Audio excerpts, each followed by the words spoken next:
Nevada, the great silver state and the gold. New tales of Nevada, the stories, people working hard to make a home. Old tales of Nevada. Hello everybody, welcome to Old Tales of Nevada, past and present. We've talked about a lot of categories on the show so far, but how about an internationally known artist right here in our midst that brings us great pride here in Northern Nevada. We'll tell you the whole story about him and other things right after this. You hear it all the time. Buy local, eat local, choose local, grow local, think local. But who the heck really is local? You can shop with locals here in the Nevada Marketplace in the Reno Town Mall, home of the Buy Nevada First gift shop. We have all things made in Nevada and more. You can spot locally owned businesses where you see this window poster. We're giving them away for free. You can search for locals with our local business directory and free phone app at buynevadafirst.com. Because a business is either Nevada-based, locally owned, or it's not. Spring arrives at Boutique Elegante. The fabulous colors of spring, all in denim fabrics, but with accents on color, color, color. Of course, sweaters are a must. The newest color block in soft weaves. Influenced by the rainbow, beautiful little dresses, gaucho sets, the blending of fabrics to create caprice sets. Exquisite fashions for your tropical holiday, a special dinner, or the opera. You'll find all of this and so much more at Boutique Elegante.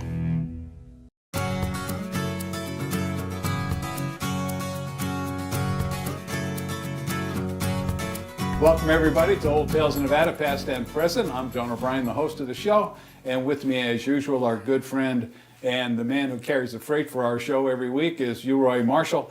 And Uroy, hey, great to be with you again for our, I think it's our 303rd episode, something like that. We're moving right along, going towards 400. Probably be heading for 10 years before long. That's right. We're gracefully growing old together. Gracefully growing old, yeah. That's right. That's what we need to do. Yeah. Our special guest is an internationally known artist who lives right here in Northern Nevada, in fact, up on the Comstock, Stephen Saylor. And Stephen, we'd like to welcome you to our show. Welcome. Well, thank you. It's a privilege to be here. Yeah, we've had. had. You had him on before. And I don't think we've ever had him on before. We've had people involved with art here on the show because we had one of the original art clubs in America right here in Reno called the Latimer Art Club. Sure. So we have a lot of interest in art, and it has provided a great history for us in many ways. So we want to explore that with Stephen today as well. But before we do that, Stephen, we always go to Uroy because Uroy tells us why we do this show for the many years that we've been doing it. So Uroy, it's all yours. You betcha. Well, a lot of people don't realize that the state of Nevada has a great historical importance to the United States of America. Because of the end of the Civil War, the United States was totally broke, owed more than what we were worth to Spain, Germany, and England. And today we probably own more than what we're worth to China, Japan, and Saudi Arabia. Oh, absolutely. But at any rate, that saved the height of America and got us started. So Abraham Lincoln got this property from the state of Utah, which they begrudgingly gave up to form the state of Nevada. Right. Which has of great importance historically and of great importance today. Yeah, we've always been important. Because of what the state's involved in. Yeah, we've always been important to the Union in many ways, you know, because of our great mineral content here. Oh, yeah. And the people that come to our state and do business Sure. and contribute to not only our state and local governments, but also to the nation as a whole and even the world. Yeah, it's going to quickly become a space center. Yeah, we know that. As we interview people, it Yeah. seems to be the calling that we're heading for That's here right. with some kind of a space base. They're not telling us where it is yet. That's though. right. It's gonna be- We don't want to Yeah. go by you without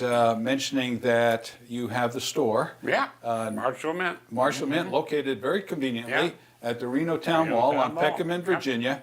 And there you can find the V&T Railroad ingots, the Bonanza coin. Mustang Oh, ingots, yeah. it's some beautiful stuff. It's not just a jewelry store. So we want to invite our audience to support the effort down there at the Marshall Mint at Reno Town Mall. But if you're up on the Comstock where Stephen lives, Yeah. You have that beautiful hotel. Yeah, we'd love to have you come to the hotel. The number is 847-4484. Yeah, Silverland Inn and Suites. Silverland Inn and Suites, yeah. Right. Now, Stephen, let's come back to you. You live up on the Comstock, not in Virginia City per se, but you're right nearby in Dayton. Right. We live in Dayton. I moved there in 1972. And the community, the whole valley was like 200 people. Now there's 12,000.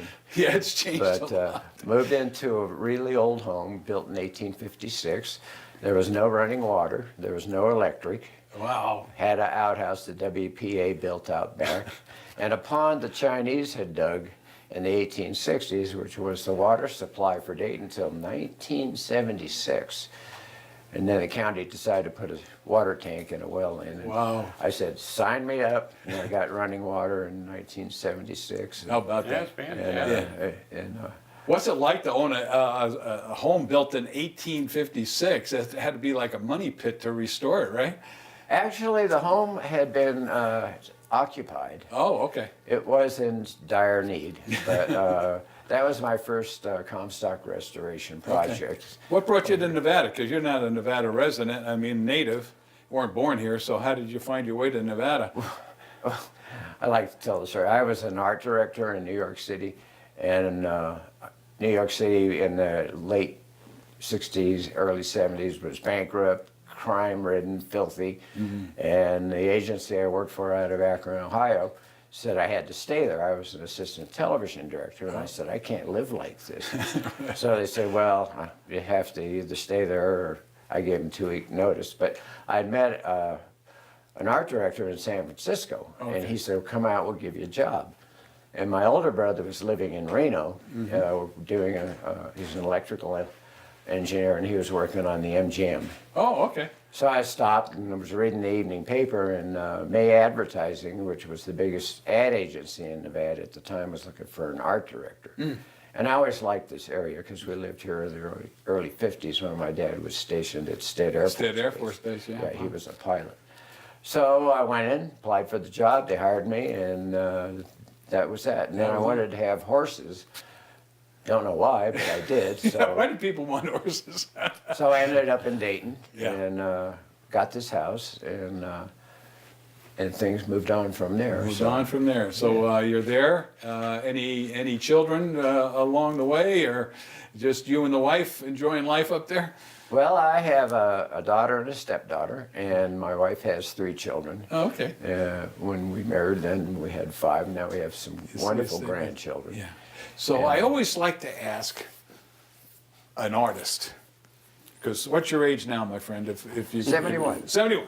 So when did you start to understand that you had some talent in the art world at all? When I was 5 years old. Oh, 5 years old. Yeah. When I was 5, my grandfather, who was the chief of police in Canton, Ohio, but he was an artist. But he couldn't make a living as an artist during the Depression, so he became a police officer.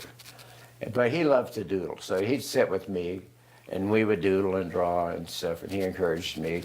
He said, stick with it no matter what, and that always stuck with me. Yeah. Do you remember what your first recognizable piece of art was? You know, it was a little landscape, and I sold it when I was 12 years old for $80. $80, way to go. At an art show. Hey, way to go. And I went, oh, gosh, there's money in this. And So what was it that made it sell? I mean, what were you recognizing about the art that made it a saleable piece? it had a lot of bright colors in the landscape, so it popped. Yeah. And there was a crane flying through it with a moon behind it. All right. And the buyer just thought it was really lovely. Yeah, they're probably very happy that they have that in their possession, hopefully. Hopefully, yeah. Because your work has appreciated as time has gone by. But $80 when you're 12-year-old, that's a was nice big money. bonanza right there. That was big money. So that must have spurred you on to do a lot more, right? Yes, it did. So Yeah. I just kept painting and showing and painting and showing. You did in high school. They used to have art classes in high school. Do they still do that anymore? Yeah. They still have art classes? Yeah, okay. Yeah, they do. So you worked with the art all through high school, 4 years of high school? Yes, I did. And then did that spur you on to a scholarship for the universities or what? Well, no, I went to Kent State University. Uh-huh. And I put myself through school. And I started in the School of Architecture, and that lasted a quarter because architecture in the mid-'60s was very boring. And there was just too much going on. No innovations in those days, pretty straightforward. No, and since I had to pay the bills, I moved into graphic design. Yeah. And got a job at Norman Malone and Associates, a big agency in Akron. We had Coca-Cola, national account. Yeah. And in those days, Firestone. you did all the artwork fresh. It was original because you didn't have the computer like we have today. So the art department was quite large, right? The art department was quite large. Yeah. And as an assistant television director, you worked with the whole staff, the Yeah. copywriters and everyone. And so I learned a lot about the agency business. Yeah, remember- and paid the bills. You worked with 16 millimeter film. Oh, yeah. Which you'd have to chop and edit and put back together again, right? Remember? And all that was done in New York. All the talent was in New York for voiceovers and stuff. So Yeah. we would go to New York. That's how they ended up sending me there after I got my master's. Now, were you doing private pieces and then retailing those as you progressed in your skills? Eventually, yes. Yeah, yeah. Eventually, my work caught on. Once I developed my technique, which is a glazed watercolor process, based on an artist named Maxfield Parrish who glazed an oil paint. But it's pure color with a varnish between, and then another pure color, and they're all transparent. So when you look at it, the colors are optically mixed. Oh, okay. So the light penetrates all the transparent layers, and then as it reflects back out at you, it mixes all the colors. Yeah. So you originated that in And watercolor. watercolor, yes. Because watercolor is not that easy to work with. It's Very unforgiving medium. yeah, because it can spread. It can do a Can lot do- of things that it you can don't do whatever it alone. wants. Whatever it wants. Pretty Just much. a little sidebar about Kent University before we get out of this segment. You were there in the 60s, and you were there on the day that the protest happened where a number of students were shot by National Guard. Isn't that correct? Correct. I was teaching a class right on the Commons. Yes. Wow. You were outside at the time? Or? No, we were in a building. Oh, you were in the building. But we were right there on the Commons. Yeah, so you heard the shots and We saw the whole thing go you down. saw the whole thing in the aftermath. Yes, it was awful. That had to be an always amazing. Sad day in America. Stephen, were your family from Ohio or from Kansas? Yes, they were from Ohio. That's Yeah, what I Ohio. thought, Okay. yeah. Well, we're going to come back. When we do come back, we want to hear more about what gave you the idea for this new technique and how long it took you to perfect it and how well it's received and what you're doing here in Northern Nevada in not only art but other areas. So stay tuned. We'll be back with more Old Tales in Nevada, past and present, with the whole story with Stephen Saylor and Roy Marshall and all about Northern Nevada on Old Tales in Nevada, past and present.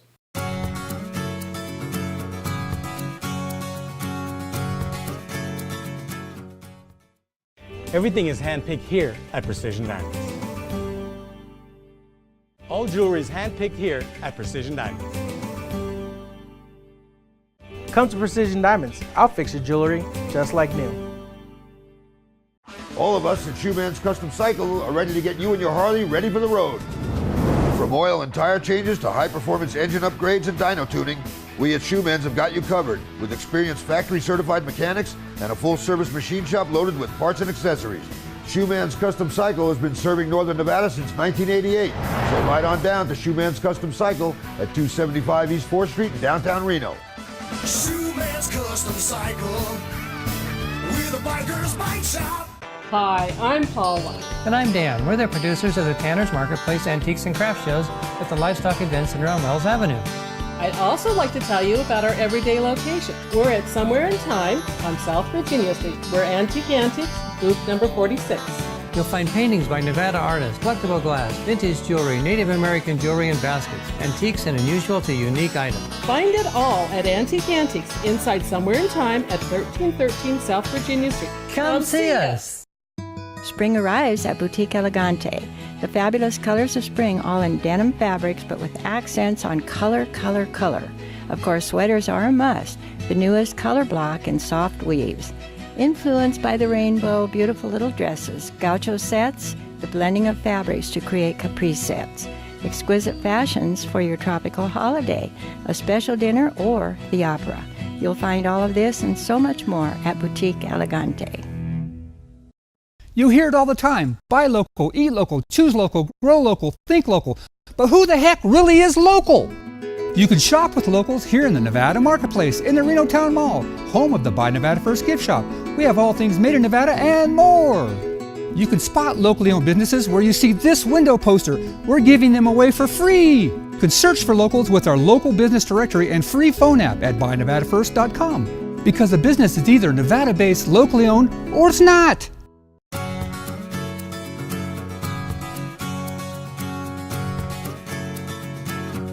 We're back here in Old Tales of Nevada, past and present. We're speaking with Stephen Saylor. I might have mispronounced that as we left the last segment there. Want to get it right.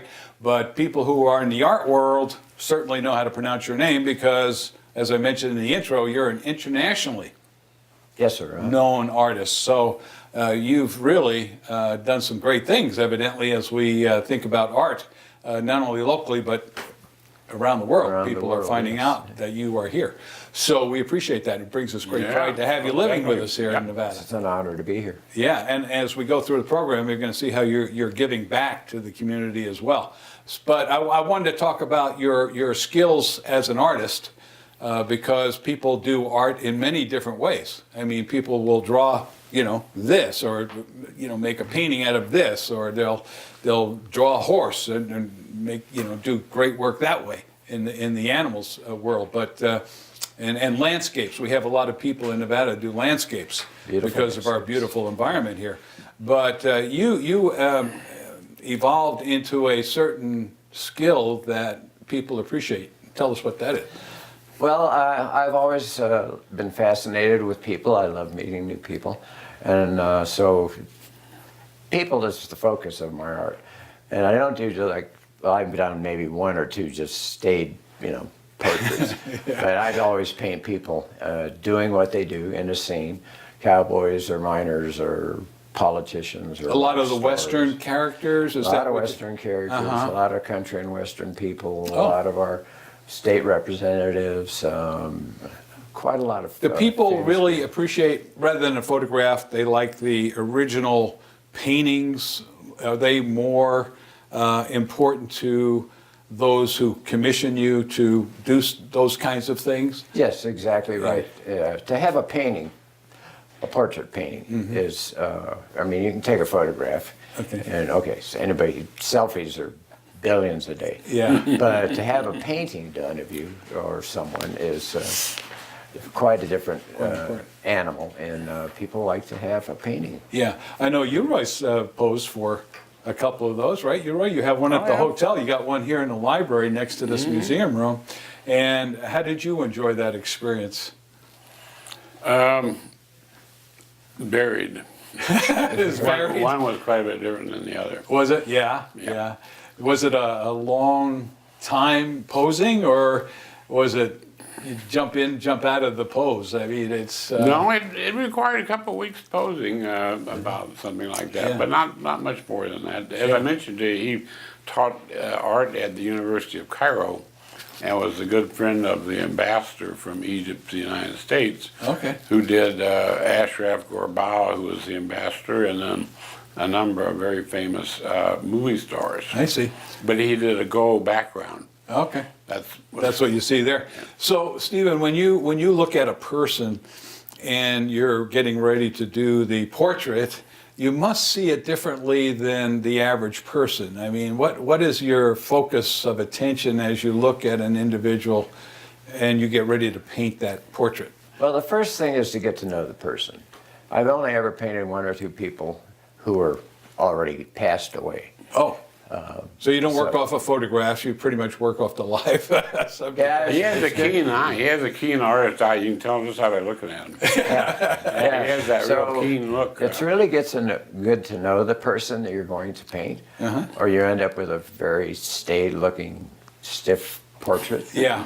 And then once the person gets to know you and they're comfortable, facial expressions change. You get different responses to different questions. Yeah. So then you get kind of a look that's very natural and pleasing. And Sure. so that's what I'm after, Yeah. is to capture the person. Yeah. You can actually see a person's soul. Yeah. Oh, wow. You can. That's pretty deep, actually. Yeah.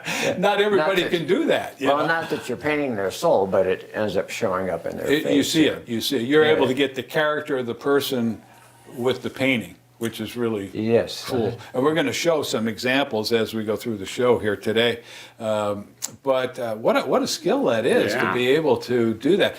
How long does it take you to do a portrait of someone, whether it's me or you, Roy, or some political About 3 figure? months. 3 months. About 3 months. So you're in and out with the person 3 months. How long is that? All posing? I mean, No, we do a session, and I'll work up some drawings and stuff, and then in this day and age we'll shoot photos, and that way they don't have to sit like you or I did for a month. Got it. So we'll shoot photos once we kind of get the drawing established. Now, I keep saying that you're internationally renowned as a portrait painter, and that means that you have been commissioned not only in Nevada to do things, but you have gone beyond the borders of the United States to other countries, right? Yes, Yeah. England, Japan, Yeah.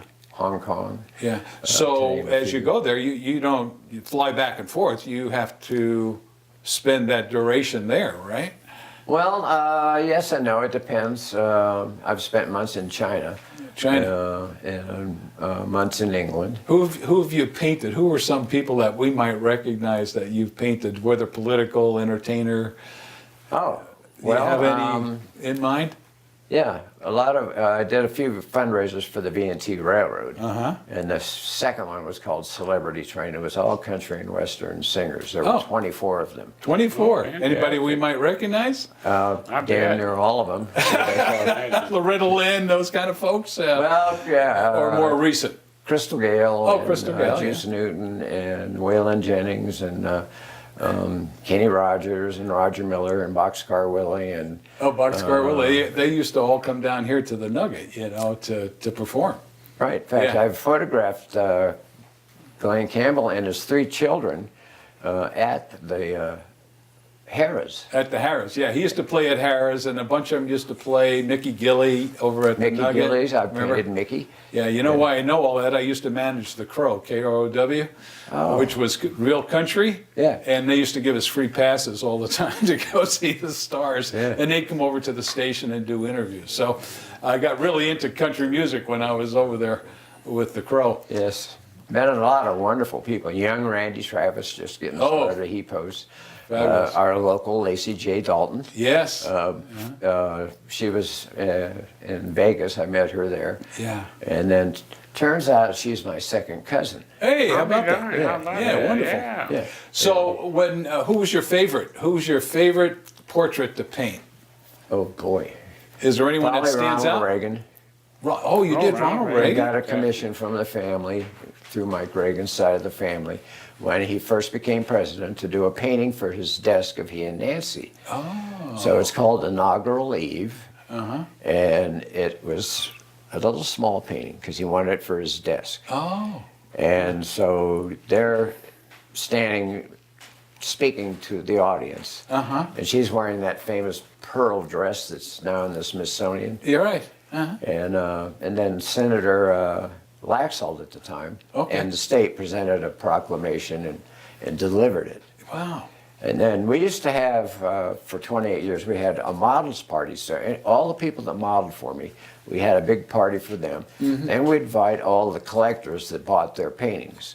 Wow. And then we'd invite the locals and family and friends. So we'd have like, Here in Nevada you did that? at Dayton at our ranch. No So- kidding, really? So Wow. we'd have like 400 people there. Wow. And the opportunities for these people to interact with actually the people in there painting was just magic. That's amazing, isn't it? Now, just going back to Reagan and Nancy there, did they actually pose for you, or did you work off a photograph? All photos from the inaugural event. Oh, okay. Yeah, they did not have time to set there. aside. They were so busy being, the new president. Yeah, did you ever meet them? I did not meet them personally, but every year when we sent out the invitations for the party, the White House always RSVP'd, either by phone or letter. How about that? And when Very nice. Ron, bless his soul, passed away, I got a hold of Nancy and asked her if it would be okay if we made 50 copies of the print, because so many people loved Ron Reagan. Yeah. And she said that was fine. So, No kidding. So we did, yeah. That's wonderful. But Yeah. wonderful. Yeah. people. So you've been meeting a lot of great folks, not only in Nevada but around the world. You've run into some pretty hefty personalities, right? Yeah, I have been very fortunate. Wow. See, so we should all go to art class because You never know. You never know. What life's going to bring you. yeah. There's probably a lot of people out there like myself who think they have a seed of talent when it comes to art, and they don't pursue it because of different reasons. Right. But there's probably a lot of hidden artists out there. He has another talent, though, that is very good, which causes that keen eye to be there. What too. is that? Is to be able to really accurately draw something that you're going to reproduce. Yeah. Which is a talent, too, that not all, even great artists have, because making up coins from photos or whatever is very hard, I told you before, rather than using a woodcut or something where you actually have the realism of the entity. Yeah, that brings up a question. So when you start your portrait of anybody, whether it's Reagan or the King of England, whoever, where do you start on the face? Eyes? Nose? No, we start with a shape.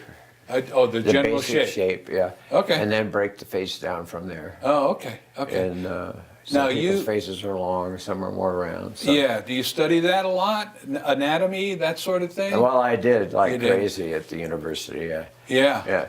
So I from anatomical skeletons to Which the one organs. did you go and to stuff. again, Stephen? Kent State. Kent State, yeah. I would imagine you have to know how the body functions and The what muscles. makes muscles and all that kind of thing to do it right. Yeah. So it's not as easy as just sitting down. Anthropology. No.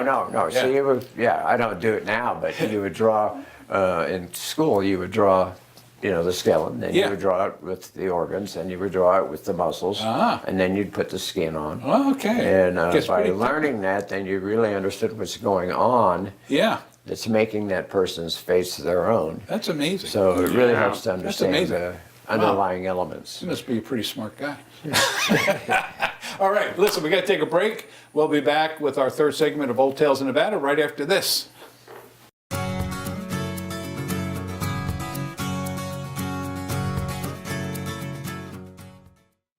You hear it all the time. Buy local, eat local, choose local, grow local, think local.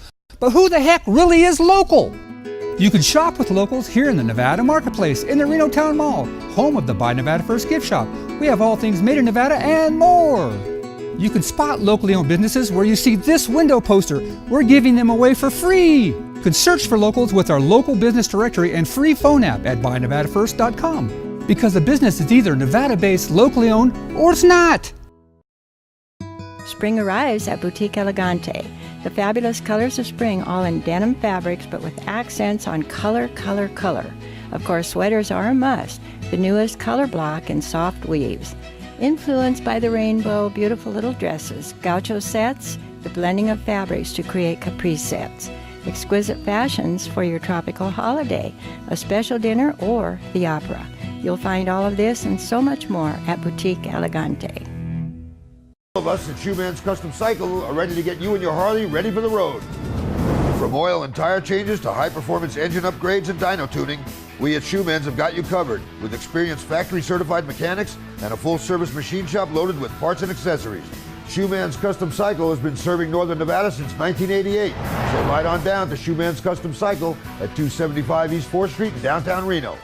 Shoeman's Custom Cycle with a biker's bike shop. Somewhere in Time is the place to find what will be treasured for all time. It's a huge store filled with unusual coins, collectibles, art, antiques, and more. You might say they have everything under the sun, almost. See it to believe it at Somewhere in Time in Reno. Deluxe Travel, locally owned and operating since 1991, is the home for travel to Mexico and Central and South America. The crew at Deluxe Travel is bilingual, trustworthy, thorough, and caring. They will do everything possible to make your dream vacation the best it can be. Now is the time to book for winter travel, so stop by the office at 100 California Avenue or call 686-7000. You can also check us out on our website at deluxetravelLTD.com. At Deluxe Travel, we sell dreams. Come in and plan yours.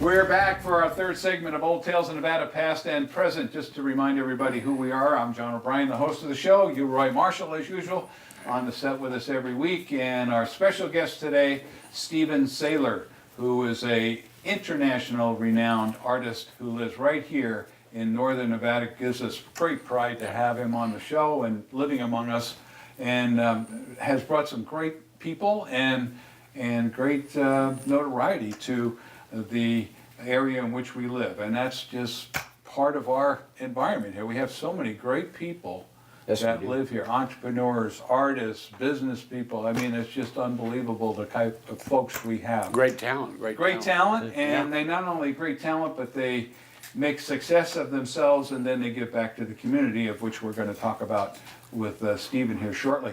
But I just wanted to show an example of some of your great work. This is a piece of artwork that you were commissioned to do by the state, am I correct on that, or the Comstock Mining Company? It was a commission through the state, and Comstock Mining Company underwrote the project. Okay, wonderful. Yeah. So now we have, well, tell us what we're looking at here. Well, this was to celebrate the 150th anniversary of Nevada becoming a state. So what we have is a parlor room, which is at the Cobb Mansion in Virginia City. Typical Victorian parlor room of the era. And so Governor Sandoval is signing the proclamation of statehood. Oh. And so we opposed him doing that with Corrado de Gasperis, the president and CEO of Comstock Mining, who underwrote it. And then next to him is Harry Reid, and below him is Paul Laxalt. And then behind Corrado is a gentleman named John Winfield, who was involved with the mining company. Right. Then we have Brian and Ron James, the State Historic Preservation Officer, Dean Heller, Robert List, Bob Miller, Don Gibbons, Dee McGuinn, and Mark Amity. And they were chosen because these are the 5 decades of elected representatives of the people of Nevada. Okay. It's not because they're politicians, because at the end of the day, they're all Nevadans, and they make sure you know that. So it has nothing to do with their political persuasion or anything. Yeah, we like that. Yeah. They're all about Nevada. And then we have Sunshine, the dog. So I like to have a dog or a kid or something. Now, as the folks are looking at this, they may think that it's not painted, but it is. It's all It's not a photo. painted. It's not a photo. The original painting's twice that size, and it took me a year working 18 hours a day, 7 days a week, because I had a deadline. Yeah. Then they had to be printed. Yeah. Then I had to go back to each person, and each person hand-signed each print. How about So that alone took like 5 months. Yeah. The printing is a big pain for these kind of things too. Yeah. But And you did this with watercolor. This is watercolor. This is with your watercolor. glaze Yes. technique on there. I also see that you are very accomplished as far as architecture is concerned as well. Well, that's where starting out in the School of Architecture at Kent State paid off. Yeah, absolutely. I didn't see any value in that until after I had to draw that room. Yeah. And that was the hard part, was Yeah. painting that room. Yeah, and then at the bottom of this portrait you have some coins. Yes, and they're very special coins. Comstock Mining took Doré to a boutique refinery in Florida, had them clean out all their equipment, send one of their employees with the Doré to make sure it was it. They process Comstock Dory, which is gold and silver mixed together, into gold and silver. So that is pure Comstock silver. Yeah, how special is that? Well, normally when your dory goes out to a refinery, which unfortunately we don't have one in Nevada, I know. Yeah, it all goes in the melting pot, and you have so many ounces of this and that, and it's a blend of gold and silver. But that is from the Comstock. That is wonderful. I always tell Roy, because he's got mining operations up there, that if we mine that stuff and put the Comstock stamp on there, that would be so special, you know. It is special. Yeah, yeah. It's almost like having a coin minted at the Carson City. Well, you know, with the state producing almost 10% of all the gold in the world each year, you'd think that some of it should stay here You would instead think. of all of it going to China and Taiwan. Well, I know Corrado and others, you really talk about building a refinery in the middle of Nevada. It'd be There perfect. should be. Yeah, because we have so many metals, you know. Not We only do. gold, silver, but now we have lithium, platinum, we have other precious metals. They're that can about be refined. 60 to 80 million is all. Exactly, yeah. I think we send $8 billion a year leaves the state to go get refined. We must say that Roy just purchased this. Yes, and this buses. print. And congratulations, you got a beautiful piece. I've known Stephen for quite a while. A long time. Yeah, that's great, that's great. So what are you working on now? Well, now I'm working on one of my own paintings.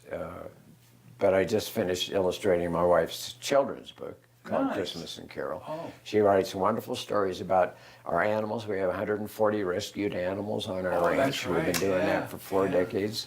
We have horses and burros and peacocks and chickens and rabbits. And How about your cat population now? oh God, You the still cat got lots of population, cats? yeah. Yeah, we still have a whole lot of cats, and How's your wife Johnny's been doing? She's Johnny's doing okay? been doing really well. Oh, Thank you good. for God asking. bless her, She said to say hi to you and Oh, Cynthia, good. and looks forward to seeing you. Yeah, well, we get together. We're getting older make all that the happen. time. Well, that's fabulous, really. I mean, that you're doing that kind of thing, and can you take a tour of the ranch up there? It sounds like People a come zoo. all the time. Do they? bring their Yeah. children because they want to meet the animals and see the Abraham, the turkey. But Abraham just passed away, so Oh, that's too we're bad. getting a new one. But he was old. Yeah. He just went to sleep one night. But the interesting thing about Abraham was when Tony Tennille and Darrell Dragon, the Captain Tennille, lived Yeah. in Washoe Valley, they were dear friends. Ah. They would come to the ranch because they liked animals. Darrell Dragon would sit on the lawn with Abraham, the turkey, for an hour. And he would call my wife any day of the week and say, "How's Abraham? Go out and give him some bread or food or something from." Yeah. Now, is she still in town, or is she still around? No, Tony both- lives down in Arizona. Arizona now? Yeah. And yeah. Darrell recently just passed away. Yes, I heard that. Which was Yeah. sad, but Yeah. wonderful human beings. Just Beautiful. wonderful Well, you people. could tell that when they were singing together. Yeah. You know, they had a Yeah. great rapport. Well, I met them because they were in a painting, so Ah, okay. yeah, raising money for the V&T. So Yeah. Yeah. and just wonderful people. So, in the midst of taking care of the rescue animals and doing paintings, you're also involved with the Comstock Foundation, right? Which is an offshoot or supported by, or at least in part, the Comstock Mining Company on the south end of Virginia City there into Gold Hill, right? Exactly right. Yeah. Comstock Mining Foundation under Corrado, when they were opening up the Lucerne area, they kept opening adits. And in there was equipment. Mm-hmm. Mine cars, people had dropped, left their lanterns and their picks, figuring they'd be back to work the next day. Well, the next day didn't come. So all of a sudden they have all these artifacts. So they got a hold of Ron James and explained what was going on. He said, we should create a foundation for the Comstock. Right. So under his guidance and Corrado, they created the Comstock Foundation. In 2013, we became a nonprofit in 2014. And in 2000, and I think it was 14 or 15, we bought the historic Donovan Mill in Silver City. Right. Which was a stamp mill, still is. Still is. Which ran from 1860 to 1859. Longest running stamp mill. Yeah. Yeah, And, long time. Crown Point Mill. Yeah. Donovan So Mill. the Donovan Mill. And that's where the cyanide leaching process was perfected. Okay. Was at the Donovan Mill in 1906 by a professor from UNR named Jackson. Okay. So before that, they used quicksilver, mercury. Which mercury? Oh my God, mercury. Yeah. You know, mercury. We all played with it. Yeah, right. It's the fumes that kill you. Yeah, I know. Yeah, but cyanide doesn't do that. I heard cyanide's pretty toxic as well. Well, but it's so diluted. Oh, is it? That, Okay. yeah, and it dissipates. Okay. Water is the antidote for cyanide. Cyanide? Okay, it's good to know. So just it's in case. not anywhere near as dangerous as quicksilver. Okay. Not as pretty, but Yeah, right. so that changed it, and that process is still used today all around the world. Yeah. So I understand that you took these artifacts and you purchased the old restaurant up there, right? No, we haven't done that. Oh, you haven't done that? That's in the process. Oh, We're looking okay. to acquire it. Yes. Okay, and that's going to For be a the museum. location? It's going to be the Comstock Foundation Mining, Milling Museum and Visitor Center. Okay, now where's that Looking going to over- be located? In Gold Hill. In Gold Hill, Yeah, okay. Yeah. At the Donovan Mill or? No, the Donovan's in Silver City. Oh, I see, okay. Yeah, we're looking at a couple properties in Gold Hill. Okay. We do own a couple of the Yeah, properties. in because that Silver one City. side, if you're leaving Gold Hill, it'd be on the right-hand side. There was a lot of old. Old Cabin in the Sky is what you're thinking of. Yeah, I'm thinking Cabin in the Yeah, that's Sky what that you're you're thinking trying to of, yeah. purchase, Yeah. right? That's one, yes. You're trying to It's- purchase that. yep. But on the other side of the street, the other side of the road, there was a lot of old mining artifacts and portals and so on that side. And I heard in previous shows that Corrado wanted to make a walking path through that area with historical information. Well, the Corrado, the vision of the Corrado and now the foundation is that you would start in Dayton at the Rock Point Mill, which was a stamp mill, which ended up at the Donovan. Okay. So then you would come up and you would stop at the Dayton Consolidated Okay. Mine. All right. And then you would come up to the Donovan, All right. which is a stamp mill. Then beyond and over the hill in Silver is called the Clack Mill, and it's one of the really old arraster mills where they had a burro that would pull a big rock around and crush rock in the trough. Well, there was no burro, but that was Yeah. the process. It was called Process, an yeah. arraster. So then you would tour that. Then you would go on up the hill and stop at the Crown Point. Right, yeah. And What a then- historical area. Then stop at the Gold Hill Hotel Yeah. for lunch. Isn't that amazing? Yeah, Yeah. that would be fabulous because I've driven through that area so many times and I see the artifacts, the remnants, and I always wonder what happened there, what happened here? And there was never any signage there. The only one that's done a good job about doing anything like that is you, Roy, up there on Virginia City. So that's great work that you're doing. I want to hear more. We're going to come back after this break, but I know you're doing some other things that are available to folks in Reno to take part in, and we want to get that out to the public here as we come back on our next break. So stay tuned. More of Old Tales of Nevada, past and present, after we hear from a couple of our great sponsors, like the Marshall Mint and the Silverland Hotel and others. There you go. All right, we'll be right back.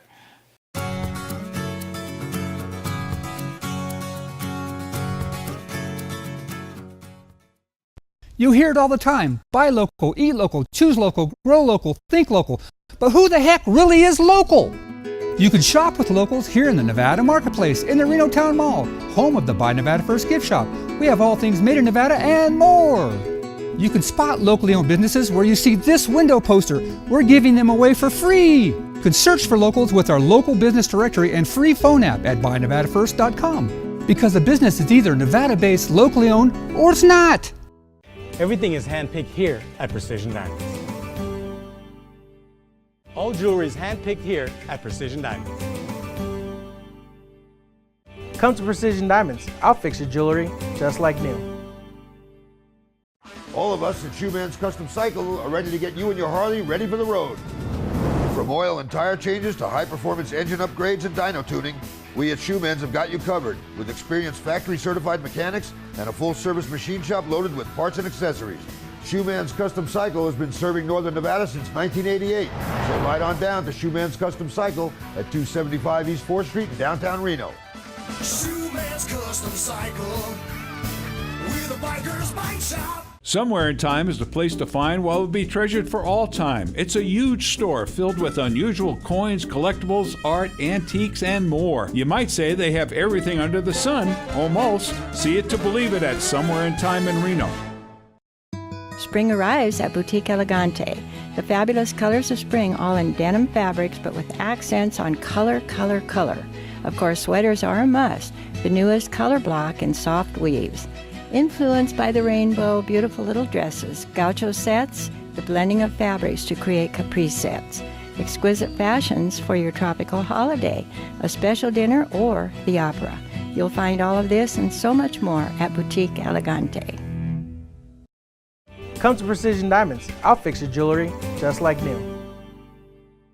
Deluxe Travel, locally owned and operating since 1991, is the home for travel to Mexico and Central and South America. The crew at Deluxe Travel is bilingual, trustworthy, thorough, and caring. They will do everything possible to make your dream vacation the best it can be. Now is the time to book for winter travel, so stop by the office at 100 California Avenue or call 686-7000. You can also check us out on our website at deluxetravelLTD.com. At Deluxe Travel, we sell dreams. Come in and plan yours.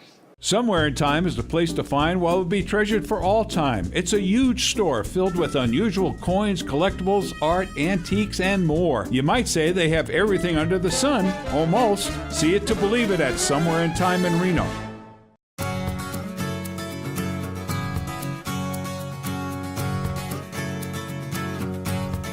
Welcome back to Old Tales of Nevada. It's our last segment. Boy, I'll tell you, they go fast when you have a good guest, and you're a good guest, Stephen. We appreciate you taking time out to be with us today. Yes, sir. We certainly do. Yeah, we have some questions now about the Comstock Foundation, of which you are the director, executive director, Yes, right? sir. And you've been doing that for how long? About a year and 3-4 months. Wonderful. Yes. So it's good to see you there, Yeah. and the Comstock Mining Company involved. They're good corporate citizens, Yes, as they we are. all know, all trying to do really well up there. And just as an aside, it sounds like Comstock Mining Company sold off part of their holdings to the Kona Gold? Tona Gold. Oh, Tona Gold. Yeah. Okay, and they're going to jump right in there and start extracting gold and get back in the Tona mining Gold, business? Yeah. Tona Gold's specialty is underground mining. Oh, okay. And Comstock is surface. It's a whole different A animal. whole different you animal, as you already know. Yeah. Uh-huh. Yeah, so I did mining for some years at Amshad, but I was above ground guy. Above ground guy.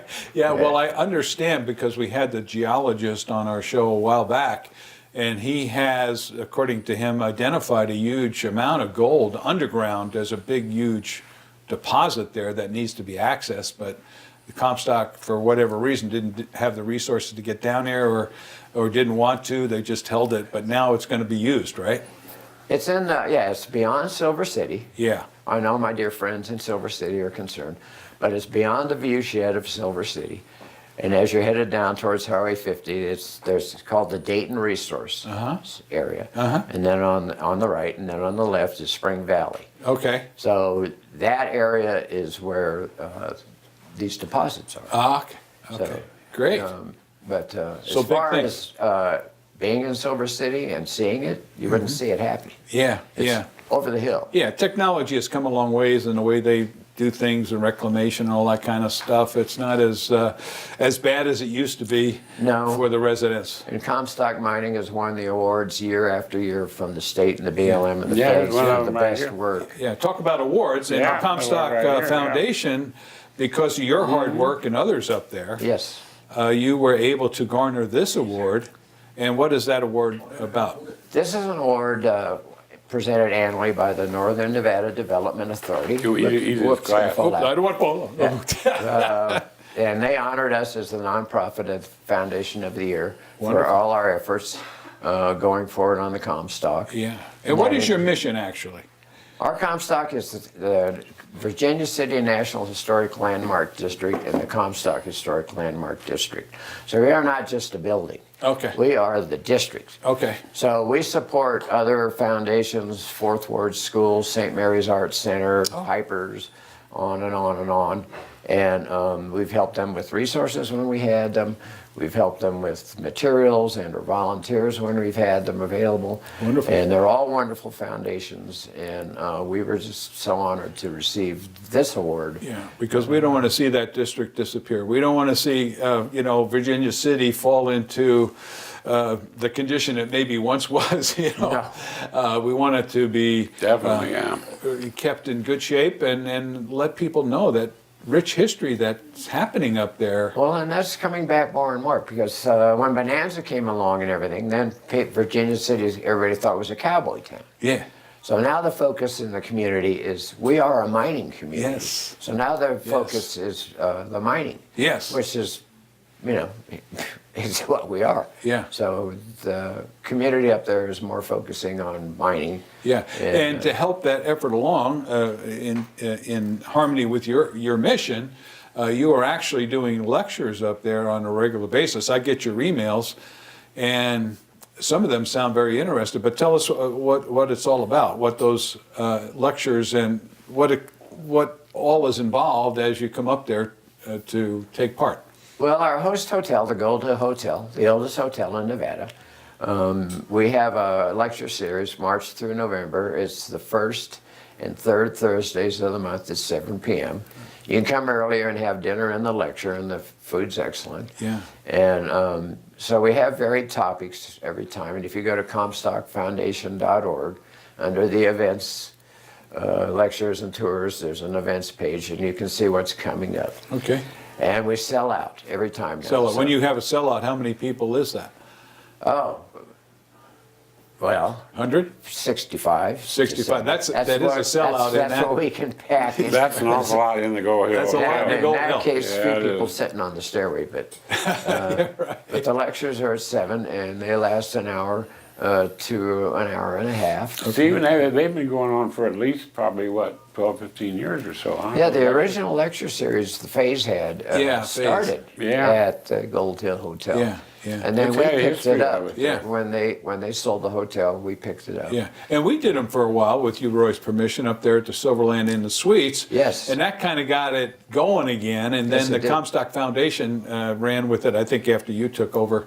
Well, Pam tried to do it, Abercrombie, your predecessor. She worked at it, and then you have taken it and made it even more successful. Yes. Yeah. How many people are involved in the Comstock Foundation as far as docents are concerned and staff? How many people do you have available? I'm staff. You're staff, okay. Then we have two, Don and Elaine Bergstrom, they're our lead volunteers. Yeah. And then we have 50 plus volunteers. Okay. Then we have a lot of good corporate sponsors. Silverland is one. Yeah. Briggs Electric, Quick Space. We've gotten funding from the John Benton Snow Foundation. Wonderful. And there's quite a list on our website. Yeah, I would imagine there's a lot of grants available nowadays. There are grants available, and we cover a broad range of grant availability because a big part of what we do is education. Mm-hmm. And the Mining and Milling Museum will have a big educational center. Yeah. We'll be hooked up to all the other museums. Wonderful. In fact, we were invited this year to. When's that going to come online? When do you think you're going to have that museum ready to roll? Is there any goal? Yeah. Yeah. The goal is to have it next year. Next year. Yeah, so wow. We hired Pete Dubé. He's his architect here in Reno, Dubé Group. Mm-hmm. He was on the Nevada State Museum Board for years. He worked on the Mob Museum. He worked on the new museum in Vegas. He's done a lot of other work. Wow. He knows museums. And so we hired Pete Dubé to Wonderful. design our museum. Wow. And then we brought in Bob Nyland, who is one of the principals at the Nevada State Museum. Yeah, we interviewed Bob. Yeah. And so he's on our board. So we make sure we have proper storage, proper lighting, proper climate control, proper space for revolving displays, permanent displays. So we have a good team of experts. How many square feet do you figure it's going to be? 8,800 square feet. Oh, really? So one floor? Size. One floor. One floor. Yeah. Wow. And then if there's a second floor, it'll just be an office. Yeah. And then you can have storage on site as well? We'll have storage on site. Yeah, because that's what I find with a lot of museums that we've interviewed is they got nice showroom space, but they can't get it all out there because of, square footage. Right. And so you have to have storage somewhere. You got to have the proper storage so it's archived correctly. Yeah. And that's why you want a revolving display area so you can keep changing it out and showing things. Yeah. So I would imagine now that you have this planned and it's working towards completion, that you have people up there that have certain artifacts that they may have had in their garage for years or in their basements for years that are now maybe able to give it to you or donate it to you so that it can be displayed and so people can enjoy it.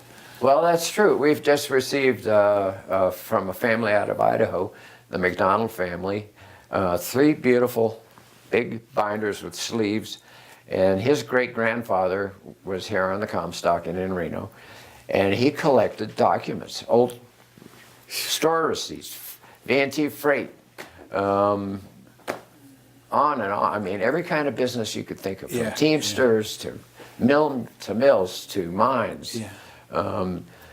Employees pay lists where they had to sign from 1872 on May 4th. How important is that too? Because you had the Great Fire up there, at least one, if not more, and a lot of those places of business perhaps were lost in the fire and maybe forgotten in history until you look at the document and it gives you the address and perhaps the name, and you know, it might be an eye-opener in some cases, right? Well, the real excitement is when you, because there are some people we all know, Fair, Flood, Mackey, O'Brien, Sharon. When you get a document signed by Mackey for 3,400 pounds of quicksilver, because that was what they used. It's just stunning to see, and then Fair, and it's so, and then the common miner. He's not really been honored on the Comstock. Everybody knows the Bonanza King, so part of our museum is a 12-foot statue of a miner called Sweat Equity.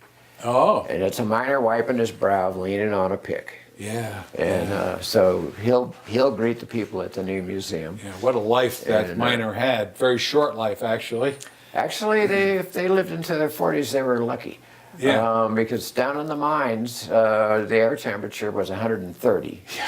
Like in the combination. Yeah. The water was 180. Yeah. And they would work for 30 minutes, go into an ice room, cool down a bit, go back out. I couldn't work 2 seconds in 130 degrees. No way. Yeah. And but they managed those guys. They managed, imagine pneumonia, all kinds of disease like that. A lot of it was miners' consumption, which is silicosis. Yeah, I would imagine things like that. Well, that's just wonderful. I mean, it's just great to hear that you're giving back to the area like you are. And again, that's so common to people who are successful here in Northern Nevada. We have a lot of millionaires. We have a lot of entrepreneurs that have started from scratch and have turned into very successful people, and they're giving it back. I think that's fabulous. How many states and people in those states do what we do here in Nevada? Well, that's true, and then we have all the new industries moving here. Yeah. I mean,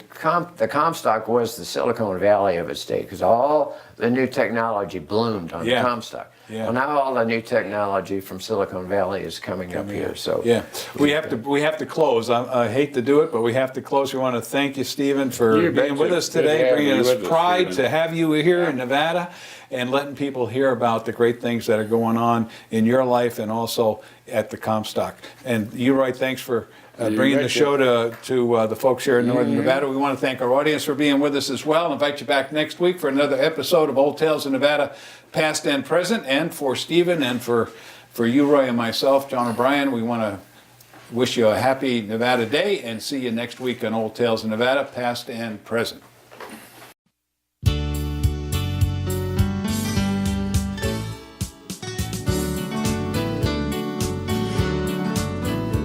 Under blue Nevada sky, the hot sun in his eye, Roy walked the elk and wild horse trail.